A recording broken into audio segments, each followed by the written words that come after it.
So let's talk about bread. Many of you who may have high cholesterol, diabetes, you're trying to lose weight, and your doctor says cut the carbs, reduce the carbs, no bread, get rid of bread. But is bread really a bad food? I'll tell you what, stay tuned and let's find out. Many of my patients approach me with a strong desire to eat bread. However, because of their conditions such as diabetes, high cholesterol, they've been warned against eating bread. Many individuals have insulin resistance, and increased carbohydrates can worsen insulin resistance. They can also increase inflammation. However, bread, just like any food, can be good or bad. It all depends on one of three things. One, how it's grown. Two, how it's prepared. And three, whether or not it's overly processed. First of all, how is bread grown? Well, the main component of most breads consists of wheat. And wheat, perhaps 1,000 years ago, was significantly different than the wheat we consume today. The reason for that, back in the 1950s and 60s, we began to hybridize the wheat to change its molecular structure to improve the overall yield. Because wheat and bread became such a very popular item, we went through this process of hybridization to improve the yield of wheat and therefore the yield of bread. Hybridization is simply a process of crossbreeding two plants of different genetic makeups. If we take a look at ancient wheat back in the days of Moses and compare it to the wheat that's grown today that makes up our bread, you can find that these are essentially two different plants. Over the years, through the processes of hybridization and to some extent genetic modification, we've essentially taken a natural product that was healthy for us and created something that's much different, that creates many of the health problems that we know today. Fortunately, these ancient wheats are available today. Many of them are grown in Europe. However, they can also be found on grocery store shelves here in the United States. Examples of these ancient wheats include einkorn wheat as well as Coruscant. A first generation hybridization from these wheats consists of emmer wheat. A next generation consists of spelt, and a fourth generation hybridization wheat is known as durum. The more hybridization the wheat undergoes, the less natural it is, and the less healthy it is for our bodies. Why is the ancient wheat healthier? There are two major factors. First and foremost, the gluten molecule is biochemically different. It doesn't increase inflammation, and it doesn't increase oxidative stress. These are two major components that have an adverse effect on your health. Second, the protein to gluten ratio in the ancient wheat is significantly higher than that of the hybridized modern wheat that we consume.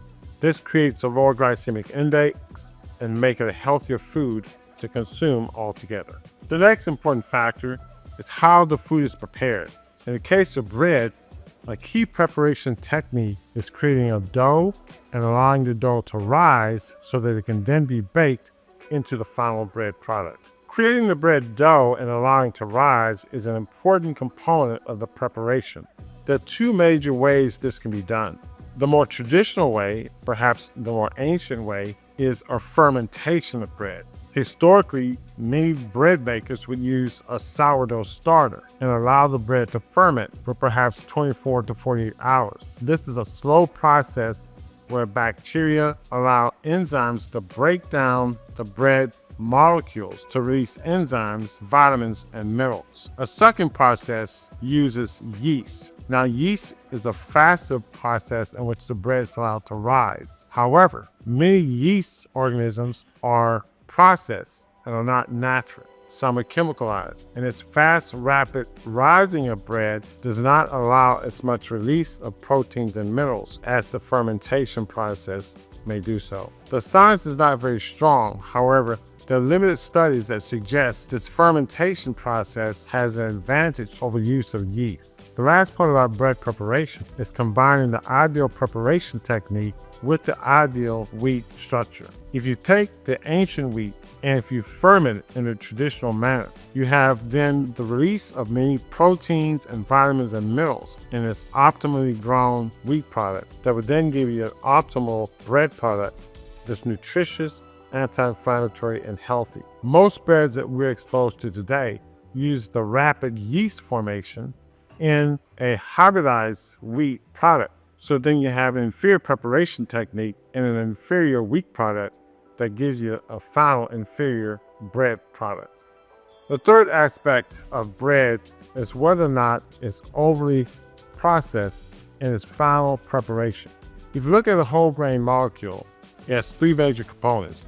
It has bran, it has the endosperm, and it has an inner component known as the germ. The bran is a fiber-rich outer layer, the endosperm is a starchy carbohydrate middle layer, and the germ is an inner layer that contains all of the vitamins and minerals. When this whole grain is processed, the outer bran is removed as well as the germ, leaving only the endosperm. That requires the need to reintroduce artificial vitamins and minerals and other chemical preservatives to the endosperm. So then you have an artificial molecule that has artificial vitamins and preservatives that improve shelf life. It may improve the life of the bread, but it may not improve the life of the eater of the bread.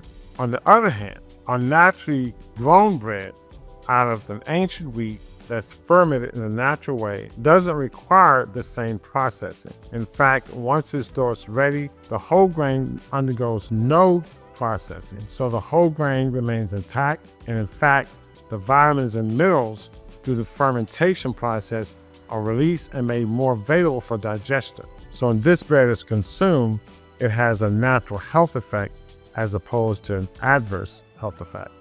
So in summary, bread is a healthy food when it's prepared and grown in a healthy manner.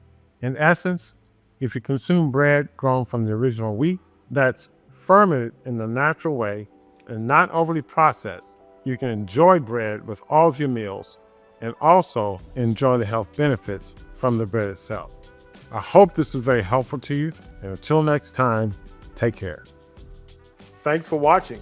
If you got value out of this video, please like it, subscribe, and hit the notification button to see our next show.